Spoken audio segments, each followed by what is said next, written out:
We're gonna go live. You're good. You're gonna make it. Starting the live video, so you can step up to the mic. Hi everybody, wait. I'm so happy to be here. I want to welcome everybody to this special event and introduce someone who has been working hard for New Brunswick now for many years. He's been living in this city for almost 15 years, worked to develop the newspaper, New Brunswick Today, and he cares deeply about this city. He wants to be your next mayor, Charlie Prattville. Yeah, Charlie. Thank you very much. It's a special honor to be introduced by my mother today. Everybody, thank you so much, Mom. I love you. So thank you all for joining me today. I'm here to tell you that parking relief is coming to New Brunswick. Now I'm standing on the block that was once home to the Chardash restaurant, one of many local businesses that were forced out of our city by a redevelopment regime that has been built on collusion between powerful real estate developers, corrupt politicians, and the New Brunswick Parking Authority. Chardash opened in the 1930s, and it was the last Hungarian restaurant in New Brunswick when it closed 12 years ago, to make way for a 10-story building that a politically connected developer had promised to build. But unfortunately for this neighborhood, the promised 10-story building is one of many projects where the developers, with the help of my opponent, misled the public to secure valuable real estate, only to break their promises about what they would do with it after this regime had literally destroyed what was there before. My opponent's administration told the New York Times that their goal was to provide the owner of Chardash with a new location on or near Somerset Street. And we can add that, too, to the list of broken promises. Chardash never reopened, and it closed for good on July 2nd, 2006. A few months later, John Lynch Jr., my opponent's cousin and the former political boss of New Brunswick, pleaded guilty to federal corruption charges. One of the people who signed a letter asking the judge for leniency when he sentenced Boss Lynch was the owner of Lavalette-based AST Development, Robert DeAnton. AST was the developer whose plans had forced out Chardash, and the company that went on to build the parking deck that you see behind me, which the Parking Authority had agreed to purchase from them. However, here, at the former site of Chardash, where AST had promised to provide retail storefronts, office space, and condominiums, they did nothing. They made no investment, and they left behind an ugly eyesore. They also broke their promise to install a traffic light at this intersection and another on French Street, leaving behind an unsafe situation that has led to numerous crashes. This lot here sat vacant and unutilized for another 6 years after Chardash closed, before the Parking Authority finally paved it over and started charging people to park here in 2012. So I tell you this story today simply so that you know what we are up against and how the Lynch-Cahill machine has brought us a string of broken promises and big businesses that exploit us at the expense of small businesses that enrich our communities and the taxpayers and residents who call our city home. This political machine's schemes typically involve the Parking Authority, either condemning real estate at the behest of powerful developers or borrowing tens of millions of dollars to help those wealthy developers meet their own parking needs while leaving the needs of our residents unaddressed.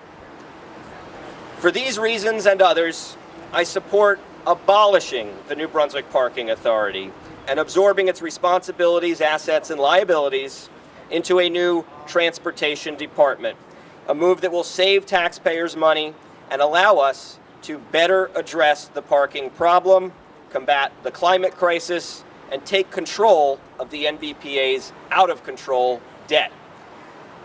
The New Brunswick Parking Authority currently has an outrageous amount of debt. It's $390,475,000 to be exact. As your mayor, I will make it a priority to pay down this debt in a way that protects our people and ensures the next generation is not saddled with major liabilities or undesirable assets. My opponent's administration has guaranteed all $390 billion of this debt in its entirety, putting taxpayers on the hook for all of it. My plan to dissolve the NBPA will give us greater control over this debt so that we can avoid a financial crisis that will hurt our taxpayers and our local economy. I think it's high time we move on from the old, antiquated parking authority model and transition into a more comprehensive, sensible, and accountable approach to transportation issues in our city. Doing this will realize significant cost savings by eliminating redundancies such as the many outside consultants and attorneys that the NBPA currently spends their money on.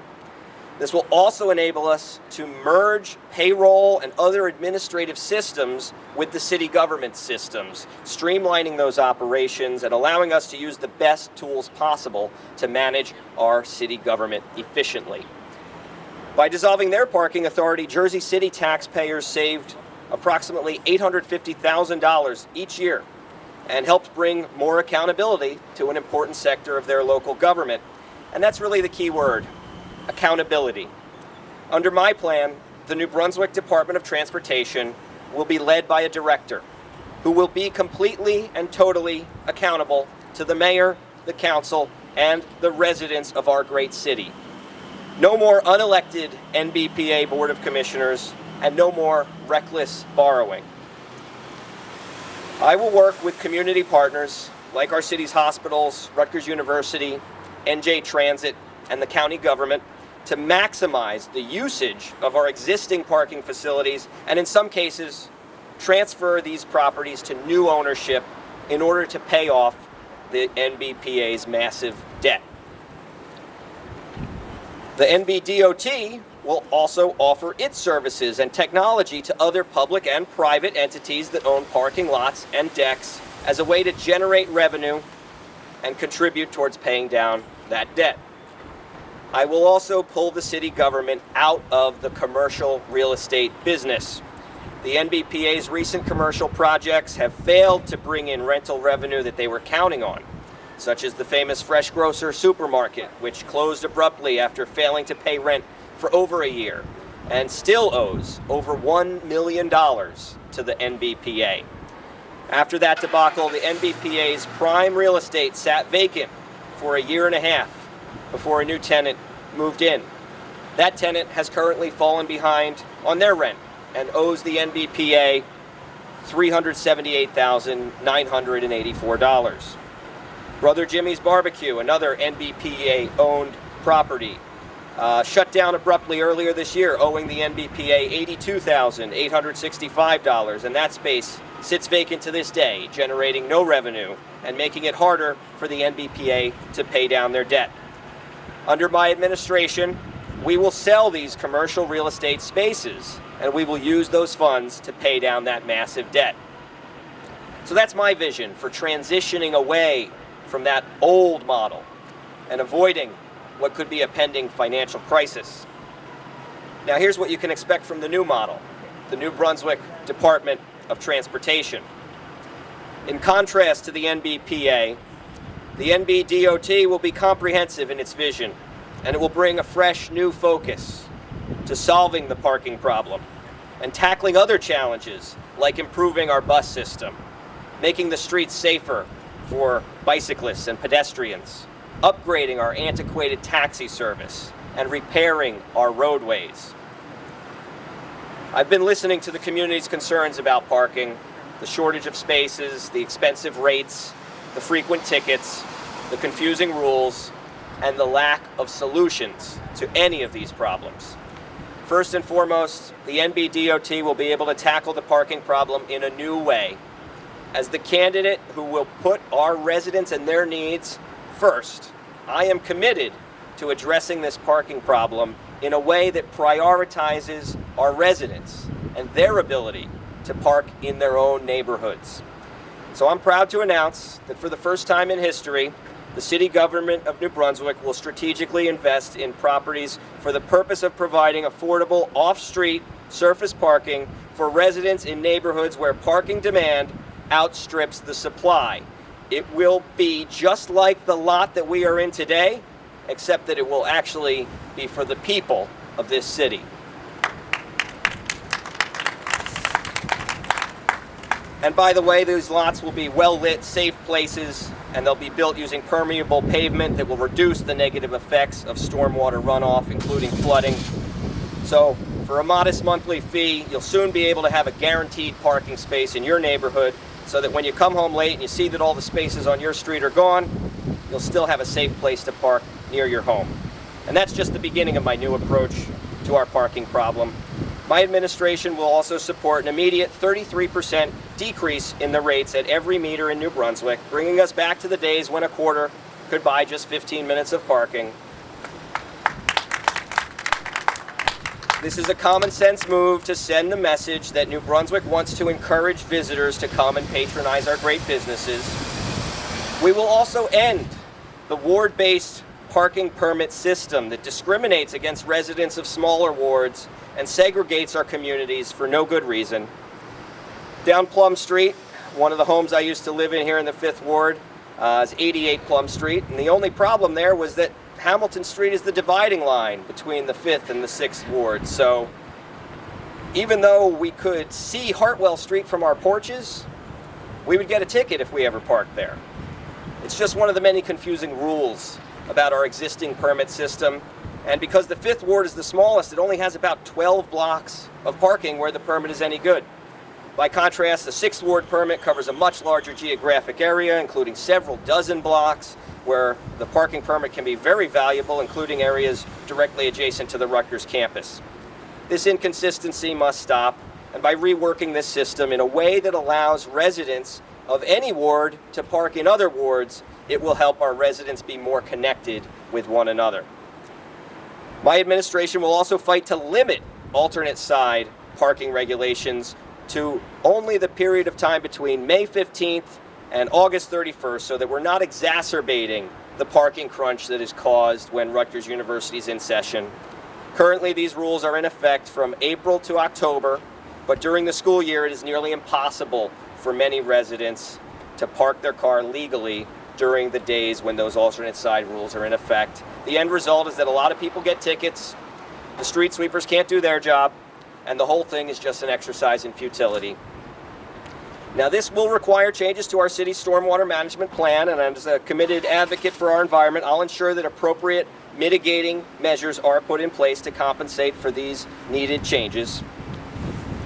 Additionally, the NBDOT will institute a superior program for employee parking and parking validation for our businesses, one that will make it easier to do business in our crowded downtown and across the city. The Parking Authority's current program for nighttime employee parking is a resounding failure, with a total of 0 customers currently on board.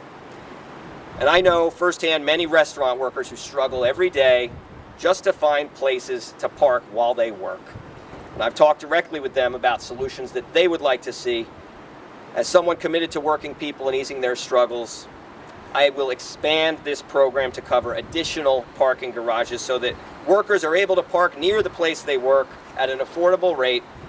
I will also explore several ways to incentivize businesses to offer parking validation at their locations, including bulk discounts, which is something I know they're asking for.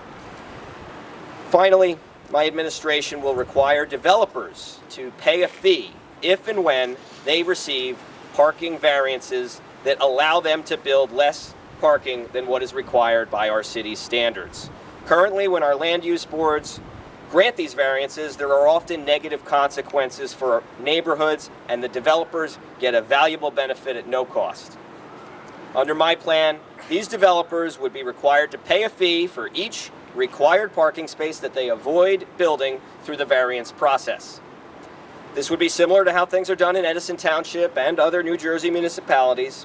Ultimately, doing so will generate revenue to support the operations of the NBDOT and my administration's efforts to enhance public transportation so that we can work towards a society that includes robust public transit systems and one that's less reliant on private automobiles. It will also ensure that developers pay their fair share for infrastructure improvements that are needed as a result of their projects. And before I wrap up, I just want to say that these are all changes that can be made. We can abolish the New Brunswick Parking Authority. If Jersey City can do it, so can we. If Montclair can do it, so can we. If Bloomfield can do it, so can we. We can also create those surface parking lots for residents and lower the cost of metered parking to help our businesses thrive. We can also reform the city's ward-based permit parking system. We can establish better employee parking and permit parking validation programs. We can also scale back those alternate side parking rules, and we can require developers to pay when they don't build enough parking. These are all things we can do, but the only way we can do these things is if we work together and elect new leadership that will put the people of this great city first. Together we can make these changes. Together we will make these changes. Together we will take our city back, and we will give power to the people of New Brunswick. Thank you so much, everyone. Have a wonderful day.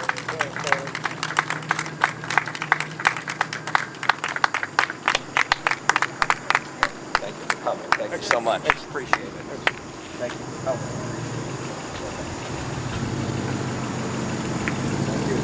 Charlie, Charlie, Charlie.